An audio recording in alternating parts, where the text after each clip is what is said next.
right, war veterans, of course, have been dealing with this government shutdown, trying to visit, in this case, this week, the World War II memorial, other memorials as well, not being granted access because of the shutdown. A fellow who's been trying to deal with that is Lee Armstrong, and he's been told, be careful, right, Lee, that your guys might be arrested. Yeah, that's correct. It's been a very hectic week and a very busy week for honor flights, including my honor flight coming up next week. I've been fortunate enough to been in contact with some of the people from the monument association, the director of the monuments and stuff, and they're willing to work with us, but it's going to be fun. I can see that now.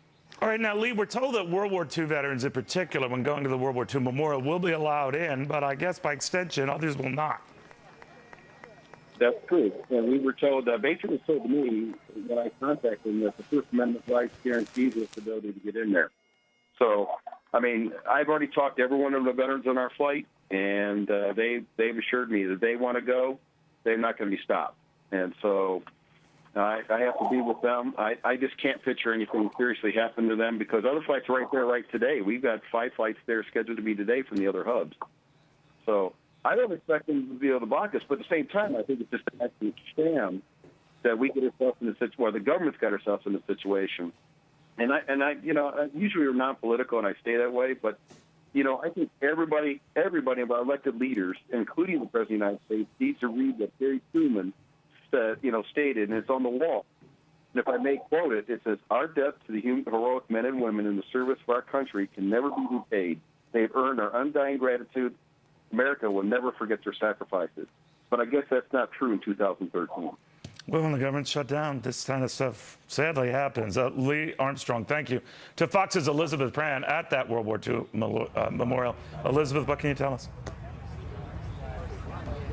Hi, Neil. Well, we heard from the Washington Post this morning that park rangers have been instructed to make things as difficult as possible for people who are attempting to visit sites like this. And we can give you a first-hand account. You can see the barricades here blocking visitors up and down.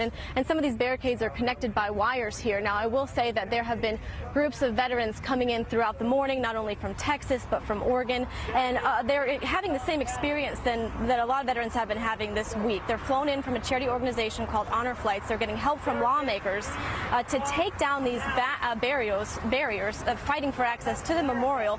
Only after showing some sort of First Amendment activities are they allowed on. Now, we have seen firsthand accounts. Park rangers come up to folks very politely asking them. They're not using force removing them, but they ask them to leave, and then they close the barricades after them.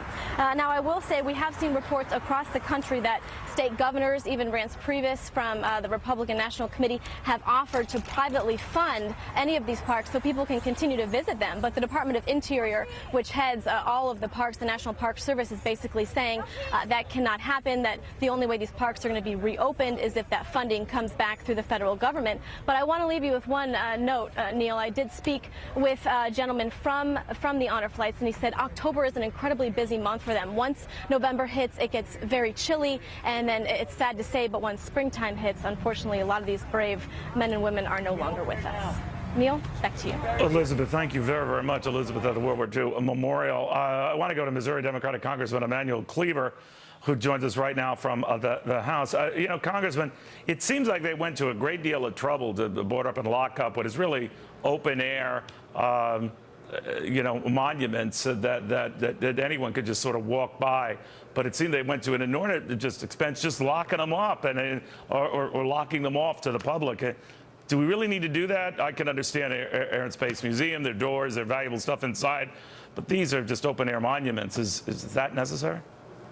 Well, I don't think there was any intentionality in terms of trying to make things difficult. What I've heard from park rangers is that the reason they've done that is because we've had a lot of those monuments in the past defaced. People have done spray painting on them. And if you give them access without having some areas that they can't go to, there's a fear that that's going to happen again. We've had, as you know, many of those monuments have been damaged. But the one thing we cannot do... that would happen whether the government were open or not, right?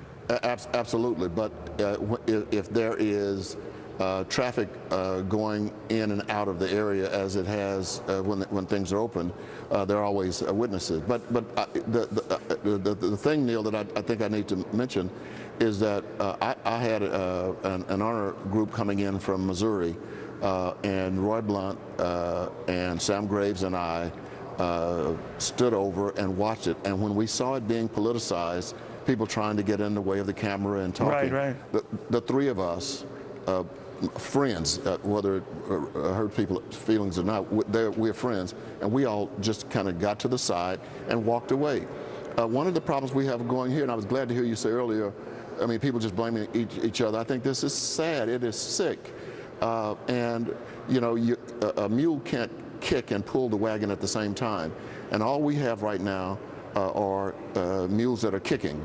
And until we come to the conclusion that that the public is hurting, whether it's the park, whether it's the NIH, whether it is bringing in new people with Social Security or Medicare, you know, we're not serving the public. And but then, Congressman, would you be open then, in these times where, you know, it's all or nothing, I know, in a lot of these negotiations, but would you be open then to funding some of these things, to allow these walkable monuments, that is, that open air monuments are accessible to the public, just so you can just walk up to them, or the NIH funding that has become the source of concern for a lot of folks.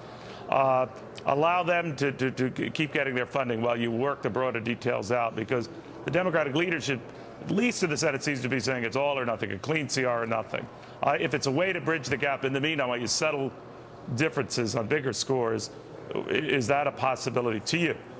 Well, it would. I mean, who determines what we should fund first, or I mean, who determines what? Well, you mentioned the NIH, and some of your Republican colleagues might mention the memorials. I'm hardly in a position to judge which is more important than the other, but that would be a start, and then maybe that would hint of a negotiation and a resolution of some of the bigger issues. Well, that might work, Neil, except that there is this whole atmosphere that's been created around winning and losing, and somebody who gave in first and that kind of thing. That's all you hear on the news. And so I don't know if that would work. I mean, you know, the CDC, I mean, I'm here and I go to work here every day, but I'm not sure that I want to try to pick something to be funded.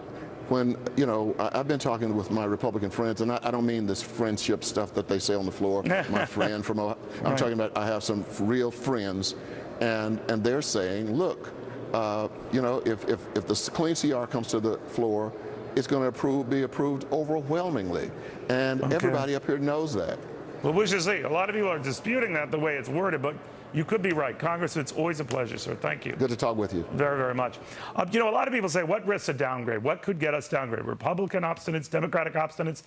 What if I told you just this, and the way this consistently plays out, and the nearly, 24 times we've had shutdowns over the course of the last few decades? That's what brings out a downgrade. And we are just begging for one right now after this.